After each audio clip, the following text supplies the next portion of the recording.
In the year 1558, England stood on the edge of uncertainty. The land was weary from years of turmoil, divided by faith, scarred by war, and fearful of its future. But then, a new light rose over the horizon. A young woman of fiery spirit, sharp intellect, and unshakable will.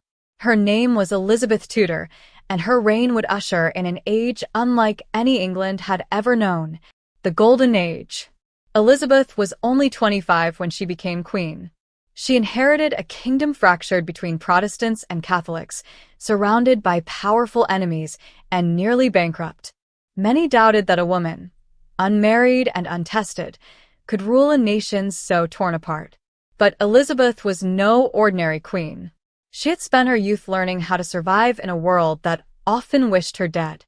From imprisonment in the Tower of London to the shadow of execution, she emerged stronger, wiser, and determined never to be anyone's puppet.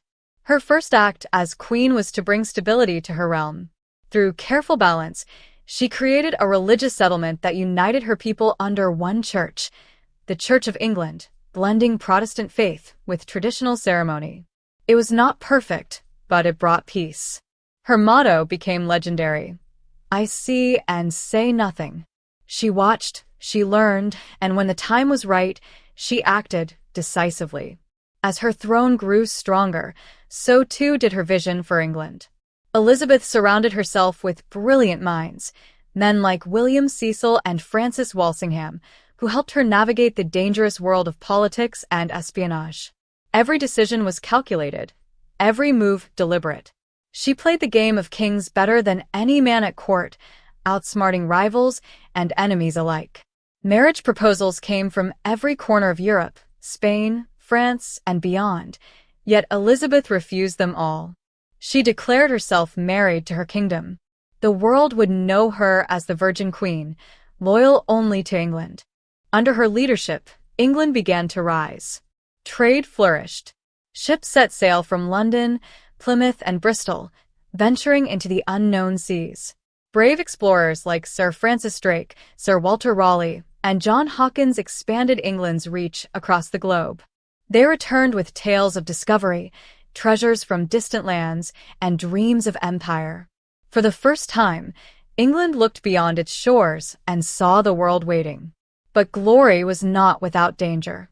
Across the sea, Spain, the most powerful empire on earth, viewed Elizabeth's Protestant England as a threat to Catholic order. Tensions rose, spies whispered in royal courts, and in 1588, King Philip II of Spain launched the greatest naval force ever assembled, the Spanish Armada. The invasion was meant to crush England and dethrone its queen. But Elizabeth would not yield. She rode to the shores of Tilbury in armor, facing her troops with unshakable courage. "I know I have the body of a weak and feeble woman," she told them, "but I have the heart and stomach of a king, and of a king of England too." Her words ignited the spirit of a nation. When the battle came, storm and steel favored England. The mighty Spanish Armada was broken and scattered. Against all odds, England had triumphed. The victory was more than military, it was symbolic. It marked the dawn of England's rise as a world power. The seas were no longer ruled by Spain. They now echoed with the sails of English ships, carrying ambition, adventure, and empire. And while her captains conquered the oceans, a different kind of conquest was unfolding at home, one of art, language, and imagination. The Elizabethan age became a cultural renaissance. In London, a playwright named William Shakespeare began to weave stories that would outlive centuries. His words captured love, betrayal, ambition, and fate, the full spectrum of the human soul. Alongside him, Christopher Marlowe, Ben Jonson, and others transformed theater into the beating heart of English creativity. The Globe Theatre stood as a symbol of this new art, a place where the laughter and tears of commoners and nobles alike mingled in the glow of candlelight. Music, poetry, and fashion flourished. Nobles adorned themselves in silks and jewels, while portraits of Elizabeth, radiant and regal, became symbols of national pride. London grew rapidly, crowded, noisy, yet alive with energy and ambition. It was a time of invention, of curiosity, of dreaming. Ordinary people began to believe that the world was changing and that England was leading that change. But behind the grandeur and glitter, Elizabeth's life was one of solitude. She ruled alone, burdened by the weight of her crown.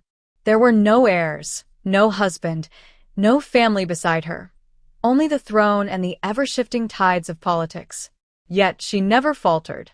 Her loyalty was to her people, her duty, and her nation's future. For 45 years, Elizabeth I reigned through famine, war, and rebellion, guiding England from instability to greatness. When she died in 1603, at the age of 69, her people mourned deeply. As her coffin was carried through London streets, the crowds wept for the only ruler many had ever known, the queen who had turned fear into hope, chaos into strength, and isolation into empire. Her death marked the end of the Tudor dynasty, but her legacy endured. Under her rule, England had found its voice, its confidence, and its destiny. The world would remember her not just as a monarch, but as a symbol of power, intelligence, and resilience. And so, the Elizabethan era became known forever as England's Golden Age, a time when art, courage, and imagination lit up the world. An age when one woman's strength defined a nation, and when England, under a queen's crown, learned to dream